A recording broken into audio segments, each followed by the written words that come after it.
Hello, everybody, and welcome to our weekly class. And today we have a very exciting topic on foreclosures.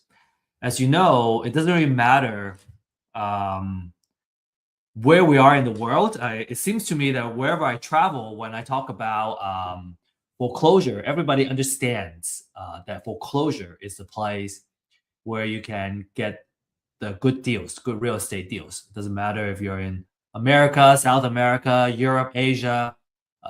Foreclosure is kind of the one of the most popular places where people know you can get the best deals, and everybody wants to know how they can participate. And because it seems like nobody really teaches you how you can win these deals at the auction. And today we're going to share some of these tips and secrets so you can be well prepared to win some of the deals for your next foreclosure auction. And indeed, the foreclosure auction is a great place to get good deals. Typically you get a 50 to 75% off of the market value. And so you can get a lot of lucrative deals at the auctions. In fact, I know some hedge funds actually specialize in buying at foreclosure auctions. And when you're buying at 50 to 75% of market value, you are already in the money, right? It's what we call you're in the money when you buy the property. So you stand to make a good profit. Now let's take a look at this video that I took recently at a foreclosure auction just a few months ago. And just without, kind of really going into details of what's going on, let's just watch the video and let's see what you can get out.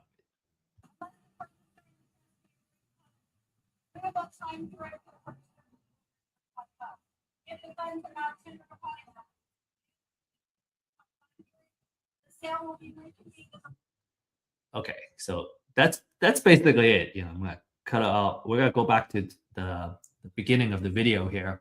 Now, on the surface level, right? This is what's going on. Number one, it's quite loud and it's hard to hear the person that's talking, this lady.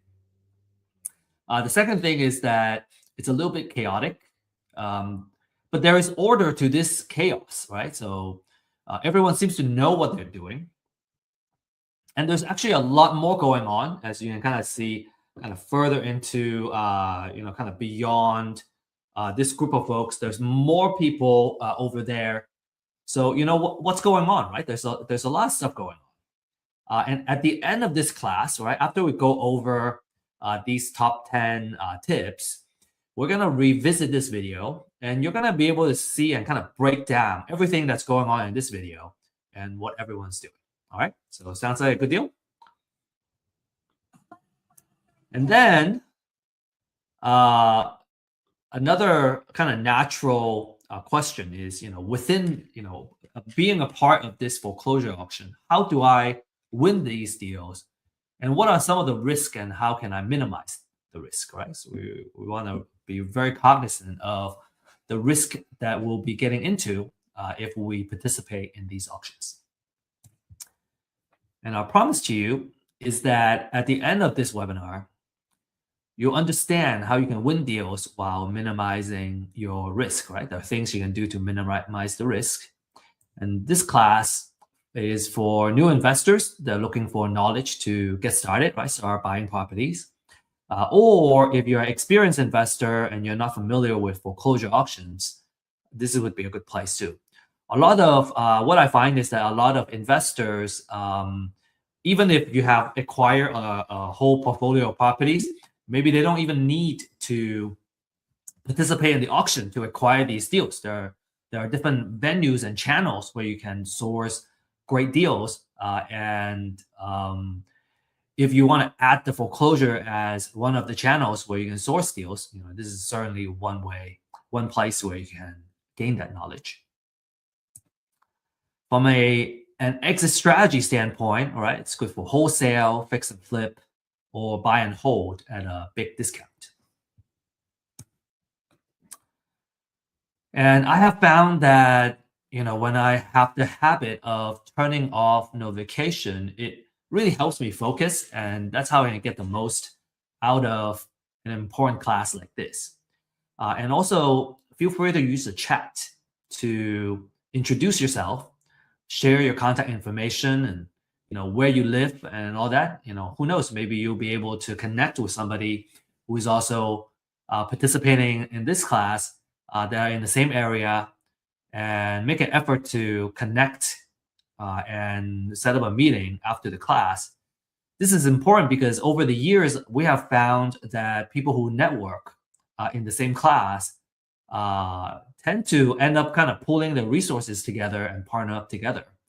Either partner up on a deal together or helping each other in their businesses. So make sure you really take advantage of everything that this class has to offer, all the tools that are in front of you. Be present and make the most out of it. Make quality connections. And disclaimer: this class is for education purposes only, and we don't offer investment, financial, or legal advice. Just some quick words about myself as a speaker, and I'm an executive partner of Real Estate IQ. And over the years of building the company, I have acquired, kind of picked up a lot of skill sets, such as marketing and using data to come up with intelligence augmentation, and so on and so forth. So if any of these kind of topics is interesting to you, I'm very passionate about talking about some of these. And my background is in science and engineering, so a very technical background. And I was always interested in real estate, and I was very intrigued initially about the passive nature of being a landlord.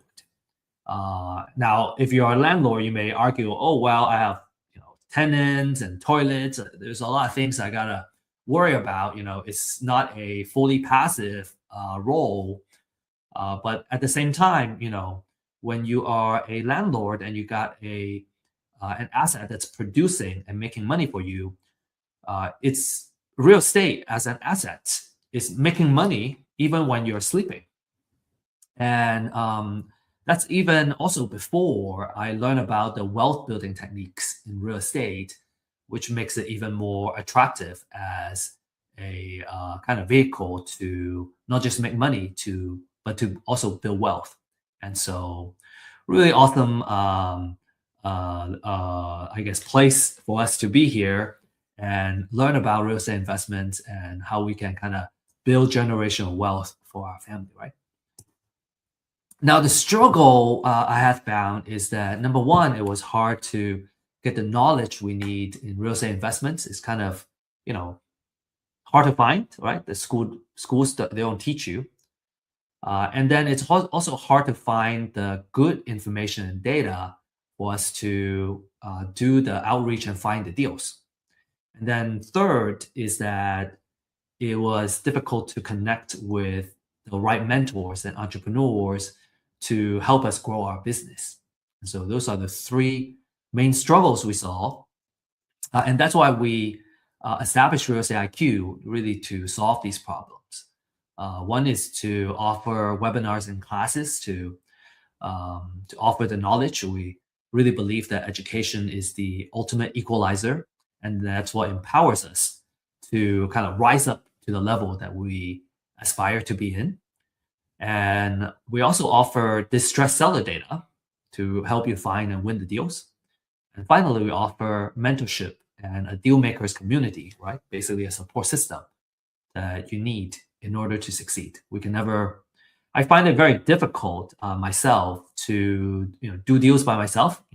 Just when I was starting out, it's very hard to know everything that we need to know to kind of participate in a deal and expect to do very well.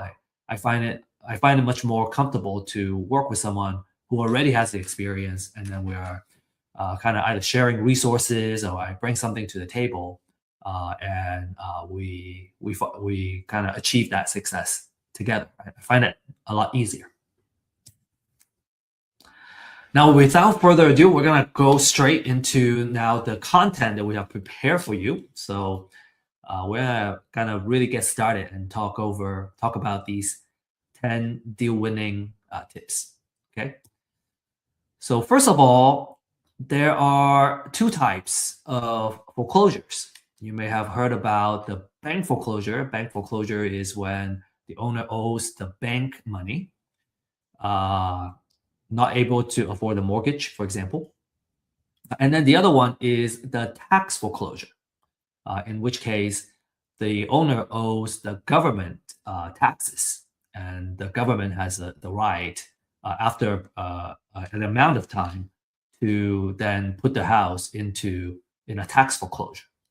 And there are some nuances. We're going to go into that a little bit. Now, each county is a little bit different when it comes to where the foreclosure takes place. So where and when the foreclosure takes place. So make sure you do your research. In Texas, for example, foreclosure auctions take place on the first Tuesday of every month. And we call it Super Tuesday or the Tuesday auction. If you're in Florida, it's auctioned on a weekly basis as another example. So make sure you do your research on your local county. And let's talk about the bank foreclosures, right? Bank foreclosures happen when an owner stops paying their mortgage. And the lender, in most cases, it's the bank, right? Or it's a note servicer or note holder can reinforce the lien on the house to recover the loan balance. And the implication for investors is that you usually get clean title, except for unpaid property taxes or municipal liens, and there's little or no redemption period for the owner. Okay, obviously it varies by state, so you want to research kind of the redemption rules of your state. But in general, little to no redemption period. And then we're going to talk a little bit about tax foreclosures, but we're going to mainly focus on the bank foreclosures. Okay, tax foreclosures can get a little more complicated. This happens usually, it's triggered by unpaid property taxes, and usually they're like 2 to 3 years delinquent to kind of trigger that. And the government will force a sale, and it could be different parts of the government. It could be the county, right? It could be the city, or it could be the city, the school district that forces the sale. And as an investor, let's say you win, you win the bid, you don't get immediate ownership on the house.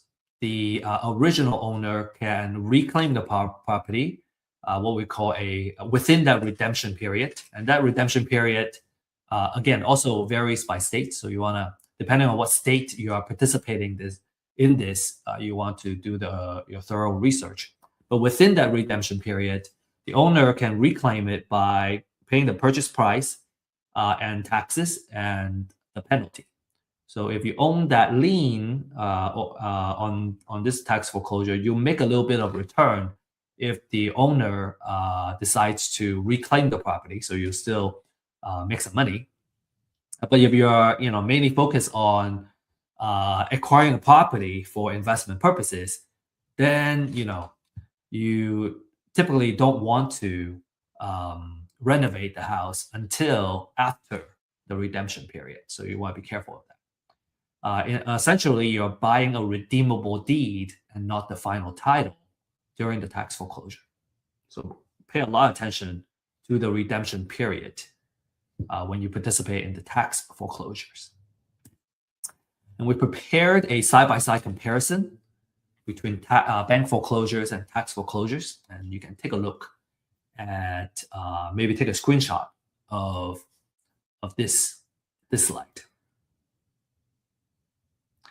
Now, for the purpose of this class, we're going to focus more on the bank foreclosures because the title side is a little bit easier. And most folks are more familiar with bank foreclosures and they're more interested in bank foreclosures. Tax foreclosure is more or less a specialty within the real estate investment world. And if you're interested in tax foreclosures, it can be very lucrative as well. In fact, I I know some folks have done very well with tax foreclosures. And if you're really interested in that, I suggest that you seek out the right classes and education to really go deep in that before you really start participating in these tax foreclosures. Right? Really know what you're getting into, understand all that, understand the risk and the process and the know-how, right, before you jump into it. Anyway, bank foreclosure is what we're going to focus on here. Now, the second tip is that in order to bid, you need to first register as a bidder. Okay, so you don't just show up and then you go, oh, I'm gonna bid on the house on the property on the house. You need to register first. Okay, in order to bid. Some of you may know of auction.com or some other auction websites. Okay, so in order to some of the houses either they are go into the auction at physically or kind of in person at the county area, county courthouse, or they are being auctioned off online as well. So auction.com, for example, or you maybe Xome, XOME.com is another example. For auction.com, in order to register as a bidder, you would need to transfer $1,000 first. And that $1,000 is refundable, but you need to kind of show that you got to put some money in the game in order to participate in the bidding. Okay, next, let's talk about the foreclosure process, right? And here we're going to focus more on, like I said, on the bank foreclosure process. So for the bank foreclosure process, the borrower becomes delinquent in terms of their mortgage payments. And usually, more than 4 months of mortgage payments, this will kind of trigger the foreclosure process. The lender would order a trustee to send the letter of demand. And when that happens, the borrower has at least 30 days to pay off the delinquent payment. Or what happens is there will be a notice of default that gets filed and an intent to accelerate the mortgage note. And then it takes about 20 days for that to happen. And after the cure period expires, right, when the borrower kind of misses that cure period, then the lender gets to file a notice of sale. And we're going to take a look at an example of the notice of sale in a little bit. And that happens at least 21 days before the next auction.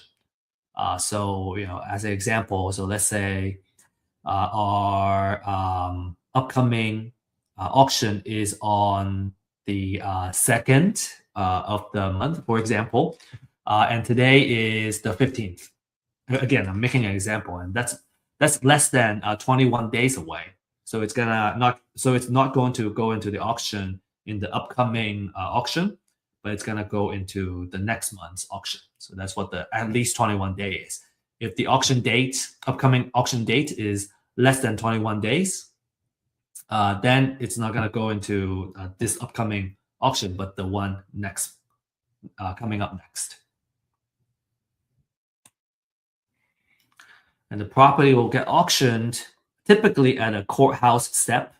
Again, every county is different. Some counties have it in a conference center. They have a lot of properties going to auction. Some counties, are in a courthouse, in front of the courthouse. And a lot of times it's kind of outdoors too. So like the video that I shared earlier is actually outdoors, which is why it was so loud. There was a lot of traffic, noises, and then people kind of talking over each other too. It's typically, between 10 and 4 p.m., 10 a.m. to 4 p.m. And so it's either gonna get sold to the highest bidder, or it gets reverted back to the foreclosing lender and becomes a real estate owned property, REO.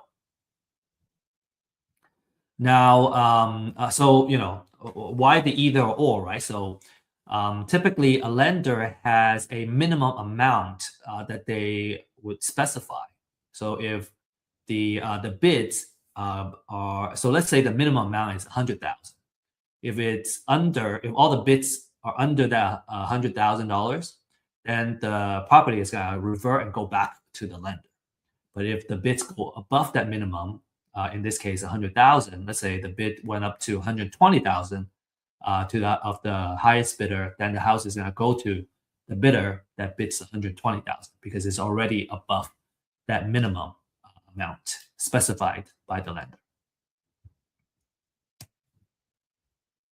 Okay, and if you have questions, if I didn't explain a particular concept very clearly, feel free to post your questions on the chat, and we can discuss more after, and we can discuss your questions. Okay, number 4, we gotta know how to find properties going into the auction. This is public data, public information, but it's not easy to find, right? It's the information is not easy to find. So we're gonna share with you how you can find this information. Okay, so what you want to do is to Google, and you can either Google, the name of your county, notice of sale, or the name of your county, foreclosures. And usually it will pull up the right link. Some counties may be a little bit harder to find, but if you just dig in a little bit further, you should be able to find the right website and find kind of figure out where you can find these foreclosure notices. You can also find it at the courthouse. It gets posted in front of the courthouse as well, and it'll be kind of on paper. You have to flip through all of them and maybe take pictures of them.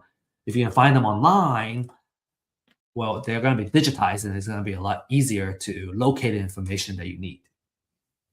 So a notice of sale looks like this. This is an example of a notice of trustee sale. You get the foreclosure date here. What time, right? This one says it's between 10 and 4 o'clock. Beginning not earlier than 1 p.m. and not later than 3 hours later. So actually, it's between 1 and 4 p.m.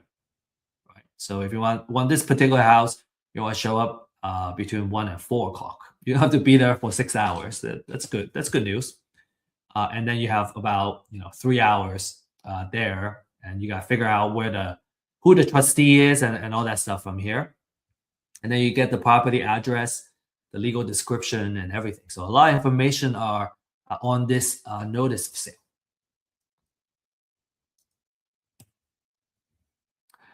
Now, if you're fortunate, if you're lucky, there may be companies in your local area that provide these foreclosure lists, right? They sell these. If that is the case, then the question is, should you pull the information yourself, or should you buy, right? Do we DIY or do we buy? Here are the kind of average monthly filings in different metro area. And if you're in a metro that are not listed here, we can cover those as well. We have a service called customized lease binding services that we go into the metro that you request, and we can pull this information for you. We can mine this information. Now, as you can see, we're talking about hundreds at least, right? For a lot of these metro area, up to 1,000, couple thousand for the bigger metro. And so there are so many filings that it's usually not recommended to do it by yourself. It just takes too much work. It takes too much time. As an entrepreneur, I would say if I spend a lot of my time mining the information, then it's taking my time away from doing the actual due diligence and kind of figuring out what the right amount it is that I need to bid on the property, which is a better kind of use of my time. All of doing this is kind of, low value labor work. It's much easier to outsource it. I have learned how to do it myself, just so I know how the work gets done, and I appreciate, the people that are doing the work, and I can kind of know how well the work is done. But after I learn how it's done, I usually don't do it because it's such a low value work. Like if I'm gonna spend 1 or 2 hours every day on this particular effort, man, I'm gonna end up doing all that, just researching and getting the information. Well, it doesn't really get me to point B, which is being able to bid on the property. So it's much easier for me to hire somebody to do all this research, and then I can do the actual intelligent work, which is the due diligence and the research it requires to come up with the right offer and the maximum bid that I would bid on any property, so I don't lose money. Okay, I hope that makes sense. Okay, make sure you focus your time on high value activities. Some examples of high value activity is lead generation, marketing, due diligence, contacting distressed sellers, for example. So here are some key elements, right? Speaking of purchasing, if we're gonna buy a list, like what does a quality list look like? So these are a couple of quality information. From a property information standpoint, you want to know who you want to really important is to know the trustee who's gonna be auctioning off the property. Actually, I'm gonna be sharing that as one of the tips later on. Right? You want to know the trustee. And then you want to know the property information, right? Sometimes having the address. What's weird with these foreclosure filings is that not every property's address is on the filing. Sometimes it's just a legal description. So you have to go and research and figure out what the address is and what the zip code is. Sometimes I want to only focus on a particular zip code or a particular city because that's the area that I want to focus on purchasing deals on. And it's much easier if that work is already done, and then I just focus on the filtering, right? And focusing my attention on the deals that I want to bid on. Subdivision, legal description, and the characteristic of the property, like bedroom, bathroom, square footage. And then some of this financial information is interesting too, because it kind of gives you the insight on the property and what's going on with it. As an example, if the house was recently purchased and they still have a very high unpaid balance, I would note that the lender typically would be unwilling to take a loss and accept a low bid. And so typically they would want to they are willing to take a loss, but not a huge loss. Versus if a house has been, I guess, if a mortgage has been kind of performing for the past, let's say 10, 15 years, and there has been a lot of equity that has built up, number one. And number two, the borrower has been paying quite a bit of interest. That gives the lender more room, more margin to have a lower minimum bid amount, as an example. So some of this financial information is useful. Okay. Number 5, let's talk about our exit strategies, and we're gonna just talk about the top 3 exit strategies, which is wholesale, fix and flip, and buy and hold. And depending on which exit strategy you have, you're gonna come up with a maximum allowable offer. So number 5 and 6 is kind of related, right?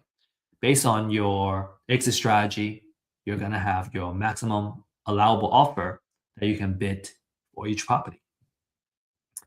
And we're going to talk about buy and hold first. Okay, so let me share an example.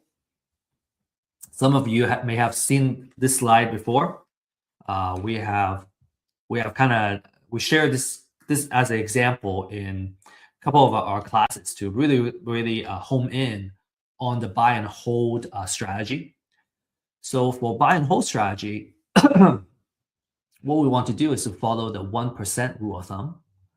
And basically, that 1% says that our monthly rent should be at least 1% of our total overall investment for the property. So if I put in $250,000, I want to make $2,500 a month at least. Now, the way we do that is we want to come up with an estimated rent, and that's by doing a comparative market analysis, right? So I want to know in the area how much the rent is going for in that typical area. So let's say it's giving me $2,500 a month right now. That means the most I would invest in a property is $250,000 to fit that 1%. Okay, so I kind of back myself into this.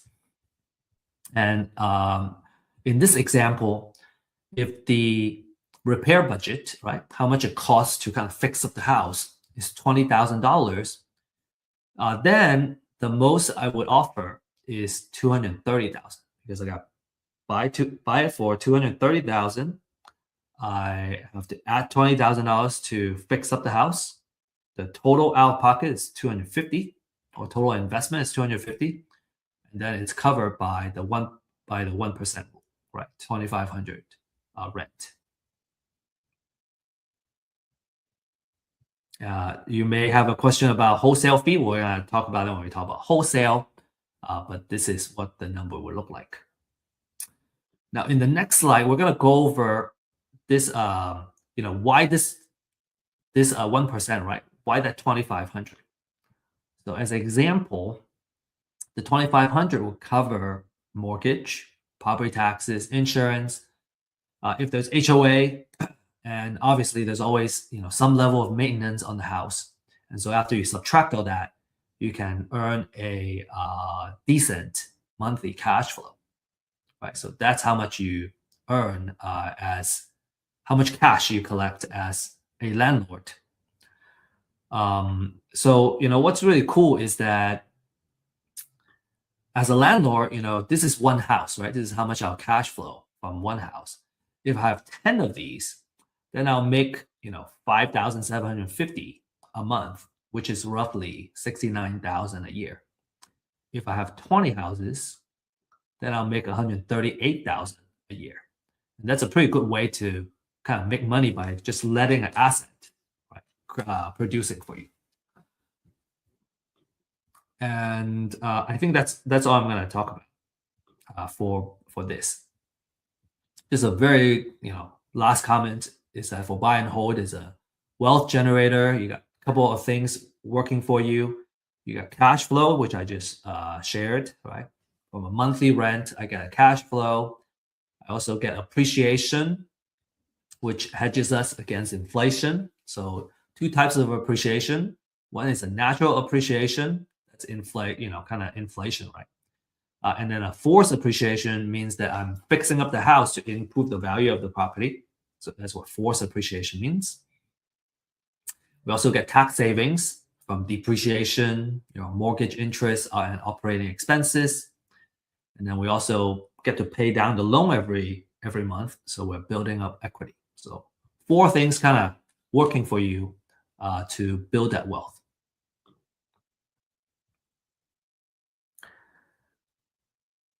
Next, let's talk about fix and flip, right? That's a 70% rule of thumb. And let's talk about how to apply it to fix and flip deals. So in this example, let's say the after repair value is 500,000. So what that is, I got to run a comparative market analysis, right? Which is figuring out how much the houses around me are selling for in their kind of pristine condition. And let's say in this case, all these houses are telling me that you can sell it for 500,000. Then we do the 70% rule, multiply this by 70%, then we get 350,000. And then if we subtract the repair budget, then we get our distress offer. So again, to kind of go back from the bottom up is that we buy at 280,000, we put $70,000 in it, so the total amount invested is 350,000. Then that's the 70% of what the after repair value is. And for completeness, we're gonna also kind of explain what the 30% is. You may have seen some of these slides in some of our classes. We like really kind of discussing these models, and sometimes repetition is great because it takes several times to really kind of understand the model.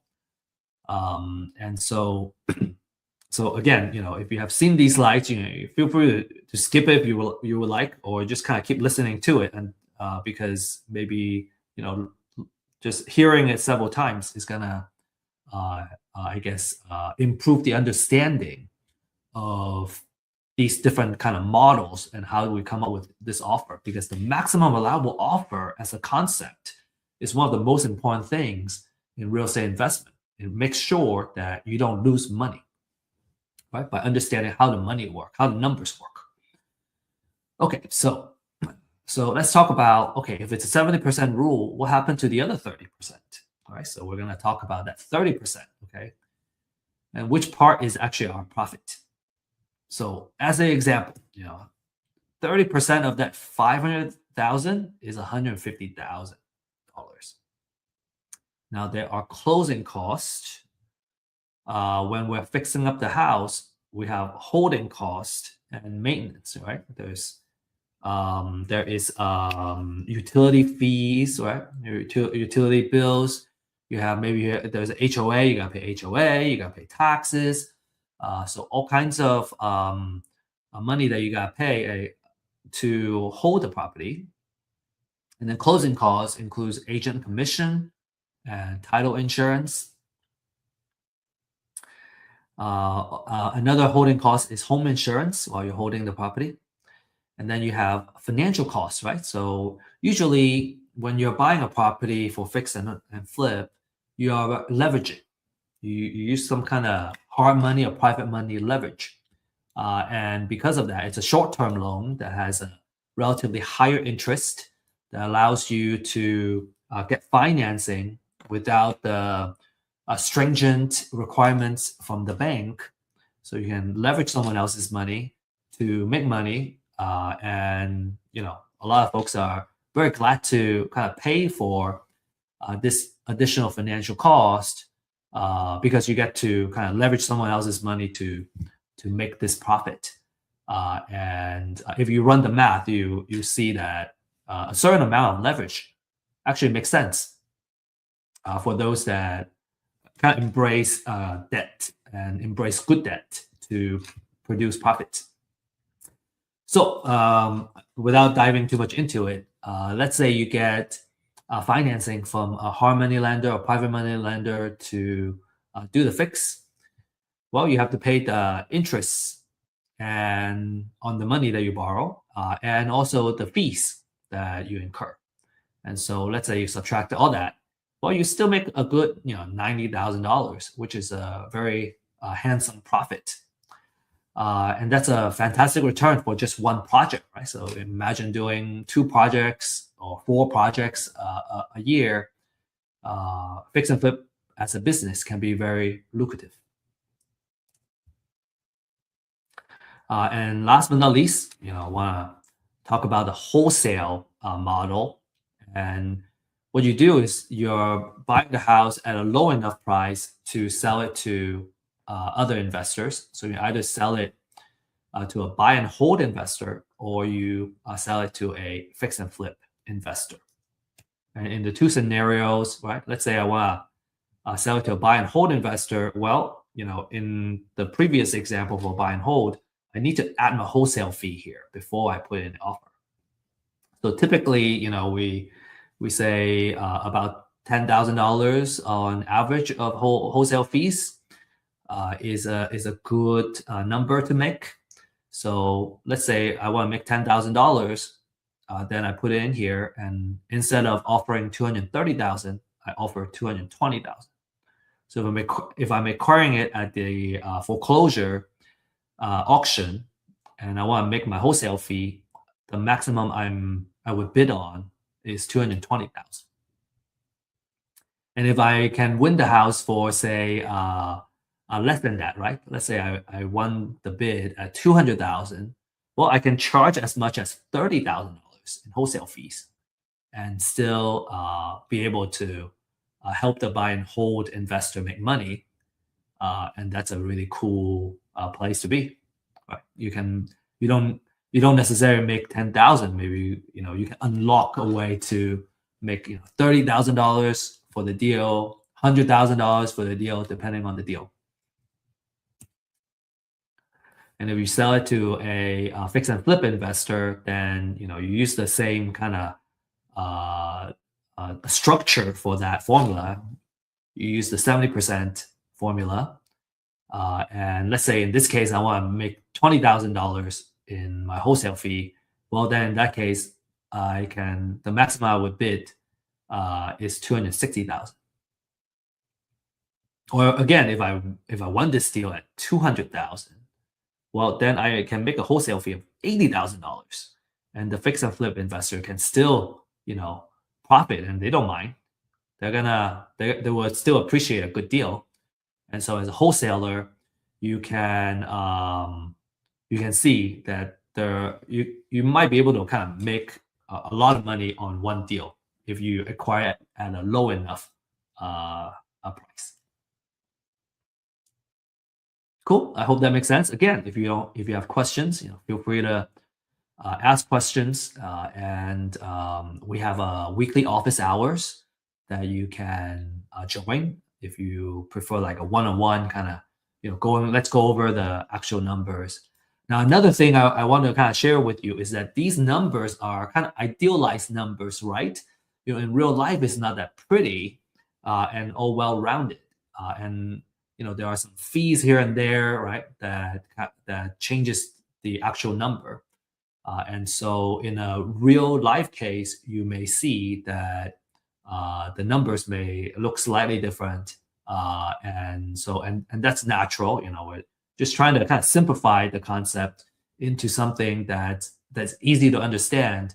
And in a real life case, based on the different kind of fees and what the situation is, what the interest rate currently is, and so on and so forth, the actual number is going to be different.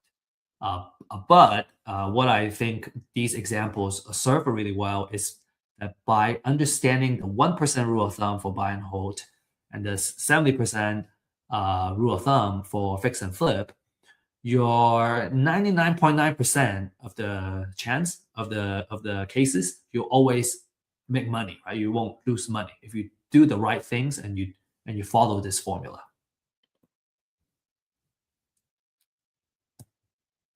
All right. I think we spent enough time on the maximum allowable offer. So we're going to talk about number 7, okay? Got to do your real estate valuation. So that's another big fundamental skill set for a real estate investor is being able to do a really good high fidelity real estate valuation. And there are 2 important numbers that you want to get really good at doing. And it's usually it's the same process, right? Using real market data to come up with number 1, after repair value, right? That's what we need for a kind of fix and flip number. And you got to know the market rent, which is good for buy and hold. And usually when I kind of evaluate a deal, I kind of always like to look at both of these numbers because it will tell me which exit strategy works best and which strategy, if it's flexible, right? If both strategies work, that's going to tell me, hey, this is a really awesome deal. And maybe one or the other numbers work better, one or the other exit strategy works better, then it will also kind of tell us, okay, this is the way to go.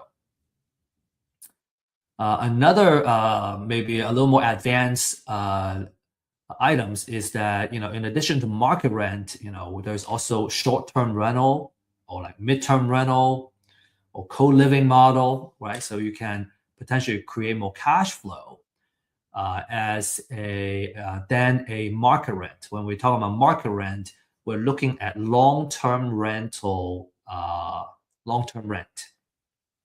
We're not going to talk about all these kind of short-term rental and potential higher cash flow scenario.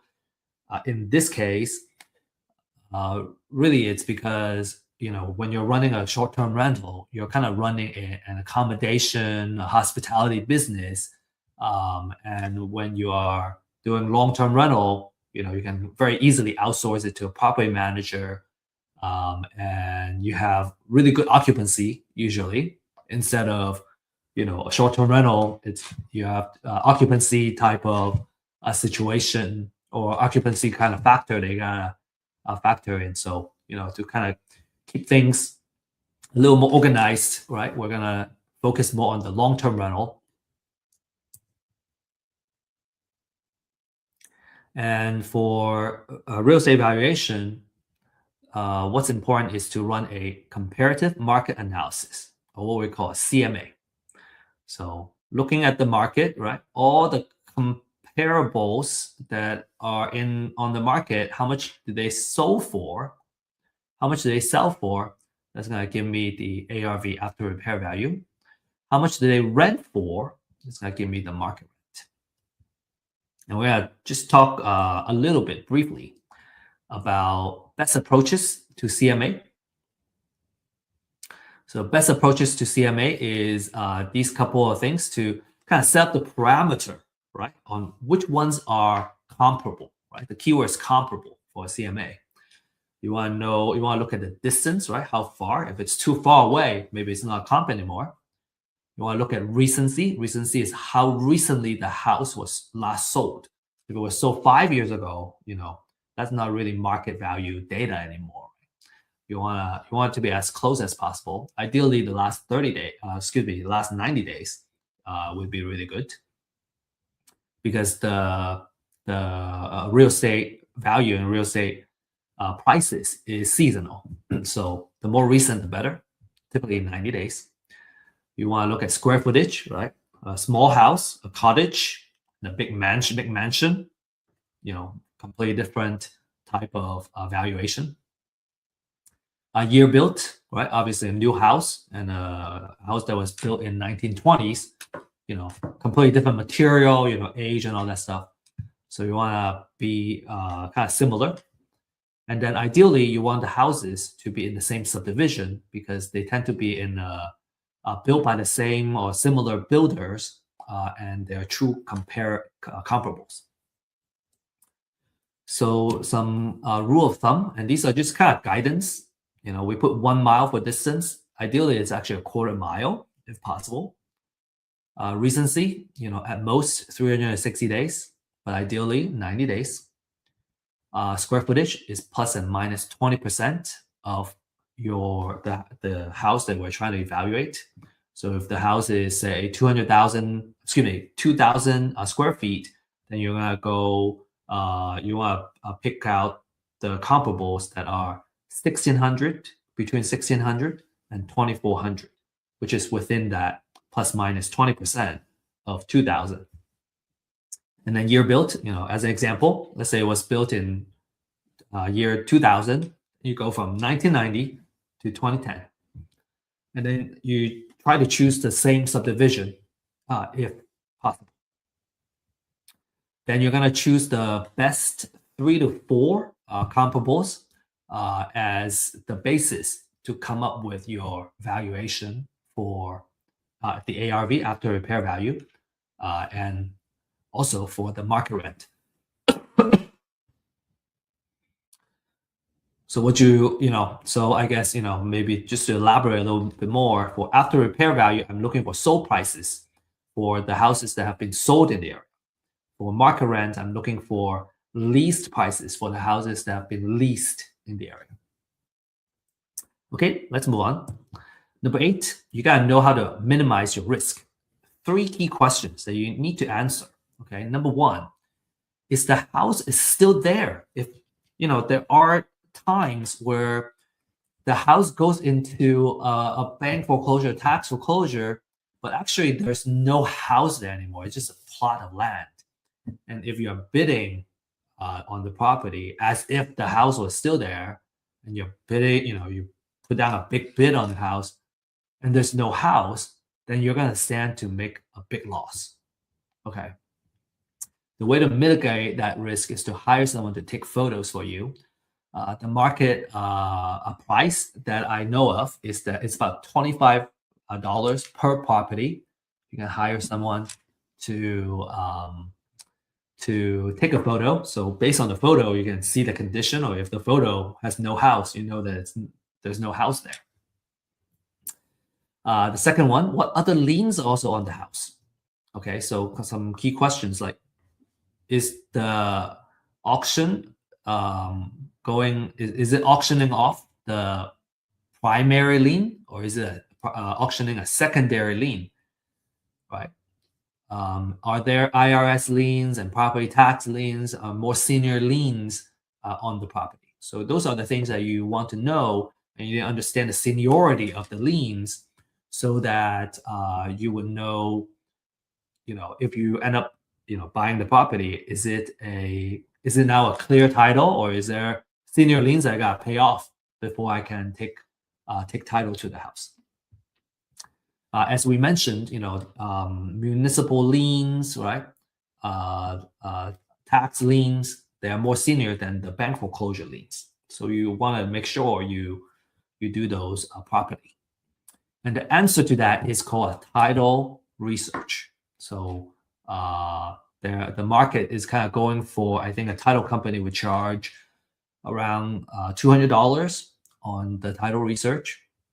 We offer that title research service for $40 to $75. The reason is that we are really focusing on doing research for the purpose of bidding on foreclosures, and we're not going as steep in terms of going 30-year research on a property per se, because it's not needed for the purpose of foreclosure auctions. So we are pricing it at between 40 to 75 per research. And then number 3, how much does it cost to fix the house? So if you have the photos, you can at least kind of see the exterior of what's needed to be done on the house.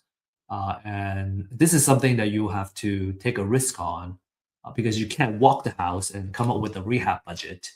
And so you have to kind of really do some rough estimation on how much it would cost to fix up the house, because remember, the rehab budget is part of your formula for your maximum allowable offer. Okay, so those are the 3 main questions you really got to answer before you bid on the house. Okay, all right, number 9. We got to know which trustee will be auctioning the property. Because if you really want to participate in the auction of a property, you're going to need to know who the trustee is. Where are they? When they show up, you got to know where they are, because sometimes they just kind of show up, they start auctioning, and maybe there are some auctioneers that are very loud and kind of really try to get as many people to participate as possible. But some trustees, different style, they're just reading off of the disclaimers or whatnot. And you really need to know where they are, and when they show up, you better be there, so you don't miss the chance of bidding on the property. Okay, so that's very important. You want to know what time frame they're gonna get bidded. The property is gonna be auctioning, and who the trustee is, and kind of when they show up, you gotta be there. And number 10, you want to have cashier's check ready, and get them ready and bring them with you. Experienced foreclosure bidders usually come with cashier's checks in different denominations. Okay, they have 50K, 30K, 20K, 10K. I think at least 10K, right? Let's say you have a lot. You still want to have, at most a 10K denomination.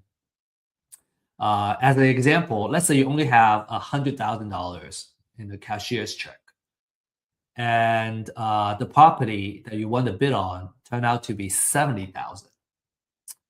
Well, because you don't have, you can't break it up. You have to give them that 100K cashier's check. Well, now you have an extra $30,000, which is the difference. It's stuck with the courthouse, the county, for several weeks before they can get the money back to you. So what that means is now you have $30,000 that have been sitting around not producing for you. So usually for the experienced folks, they have these denominations. So let's say it's 70,000. Well, I got the 20K, I got the 50K, and then now I'm good. I can use the rest to bid on another property if I want. Right? So that's very important. They don't make change at the auction. So some bonus information, I want to give you this, and then we will look at the video. Okay, so the bonus, I want to kind of share the what happens during the auction or like after the auction. So after the auction, after the foreclosure, the borrower may still owe money after the foreclosure. If the total debt owed exceeds the foreclosure price, the lender may seek a deficiency judgment and go after the borrower. Okay, so borrower may, in this case, they either owe money or they have to declare bankruptcy, right, in order to kind of deal with that. A bank foreclosure wipes out secondary liens, right, second mortgages or junior liens with proper notice, but it doesn't eliminate debt. So these lenders can still go after the borrower. And then federal, state, and local tax liens will survive. And so you need to pay them when you win the bid. So make sure you do the title searches properly. All right, so now let's play this video again. I got this this video back, and then we're gonna really talk about a little bit more nuance of what's going on. Okay, so it's just a 10-second video, I think.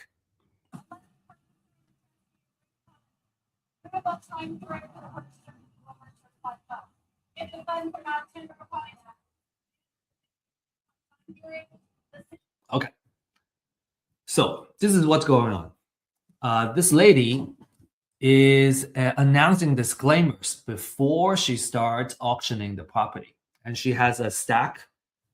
She actually has, this I guess a binder with different properties that she's auctioning off, and she's gonna read it off one by one as we go, and then the folks that are sitting on the other side, they're the ones that are gonna bid on the property if it's the right property that they want to bid on. You have this gentleman, Ryan, my friend, has a laptop, right? And he has a spreadsheet here with all the properties that he already did research on, and he knows exactly which deals he's going to bid on because he already did all the due diligence and everything that he needed. This lady, I also spoke with her afterwards.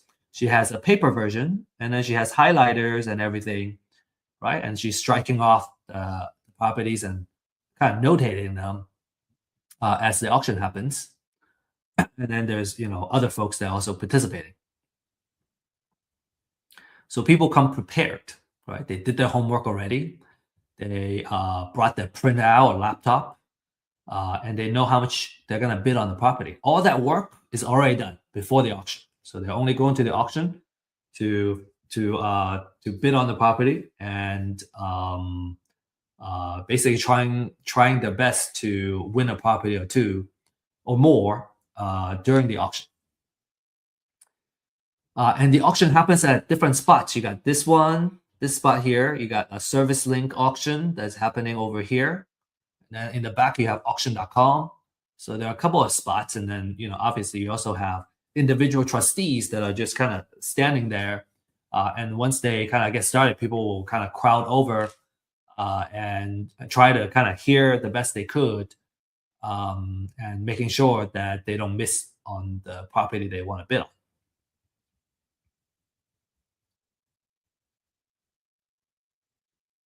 Okay. So yeah, so many auctions can happen at the same time too. So you can have three properties being auctioned off at the same time by three different trustees. So it can be pretty chaotic. And if you really want to go and like you want to cover your bases, you want to have several folks that are on your team, on the same team, going in there and bidding on these properties. Okay, cool. So again, if you got questions, find us at our office hours. Find me at our office hours, and we'd love to answer your questions. All right. To recap, we have gone through the foreclosure process. We talked about the different type of foreclosure, and then we talked about how you can find and evaluate deals and all the due diligence that you need to do to minimize your risk, and then all the different things that you need to do in order to participate effectively in a foreclosure auction. So next, you may be wondering how you can get started. So let me just kind of share with you some success cases of our clients, our users. Right, first case, we have a client making $46,500 profit on a deal in Carrollton. Actually, is kind enough to share the address of the property as well. And all these are kind of title company escrow printouts that he's able to share. So the second deal, 85,000. Next deal, 88,000, almost 89,000. So there's a lot of profit if you know how to win properties and win deals. There's you can make a great living, and you can also build wealth in the process. A lot of times, our clients will kind of leverage, use these profits to purchase properties to hold and build wealth. So you might be wondering, how do I get started? Okay, so for those of you who are ready to take action, this is what we recommend that you do. Number one is you get a foreclosure list. The more research that's been done, the better. So you can, get firsthand data, exclusive research, and everything that you need to know about the houses that are going into foreclosure. For a limited time, there is a disruptive pricing that I'm sharing here. This price is not going to last a very long time. So, there's a QR code here that you can scan and take advantage of it. And then number two, I highly recommend finding a mentor coach, having that one-on-one attention to walk through how to do these deals. I personally find it extremely useful. I don't even know how to do it another way. It seems to me that when it comes to kind of these high value, high ticket deals, just having someone to walk you through it, someone that you trust, obviously, to kind of walk you through the first couple of deals until you learn the rope. I think I would even argue that it's necessary, like, having someone that kind of hold your hands and kind of show you the way. So we have a deal accelerator program that if you choose to participate, that's what we designed the program to do, is to give you that one-on-one hand holding and training and mentorship to get the deals done, get a couple of deals under your belt, and then you become a deal partner where we do deals together. This program is more appropriate for those that have already been through a training and coaching program and need more one-on-one attention in order to make a deal happen. So just kind of keep that in mind.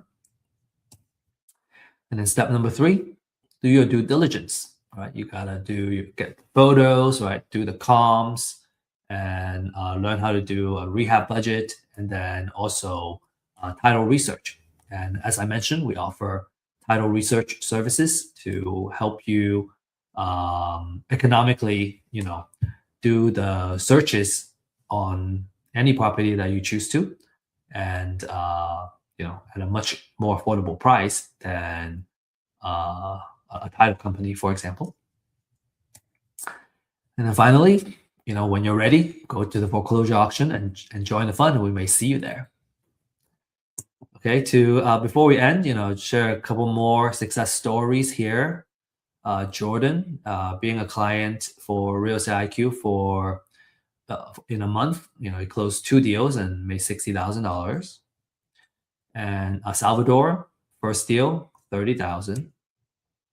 And Ismail, consistently, getting deals and an average of 8,000 per deal, a total of 80,000 in the past 10 transactions. That's pretty good, right? Pretty good profit. So again, if you're ready to take action, you can scan this QR code to get started. Schedule a 30-minute in-depth consultation on what Real Estate IQ has to offer to help you find deals and win your first deal. And if you are not ready to kind of actively get started, but you want to continue to learn through seeing real cases and real deals, then you need to join our weekly Thursday program. This is at 11 a.m. Central Time. We kind of decided that was the best time because I think across the United States, doesn't matter what time zone you're in, that's a really good time to participate. This is a weekly live stream where we follow live deals that we're actively working on, right? We have a purpose of building a real estate portfolio in real life. And some of these deals we're actually offering to our community as well. But we're building this portfolio with a purpose of building wealth. And at first you can participate as an audience to kind of follow the deals and see how the deals are doing. We have about, I think, 10 deals right now that we're actively, in the process of working on or producing a cash flow.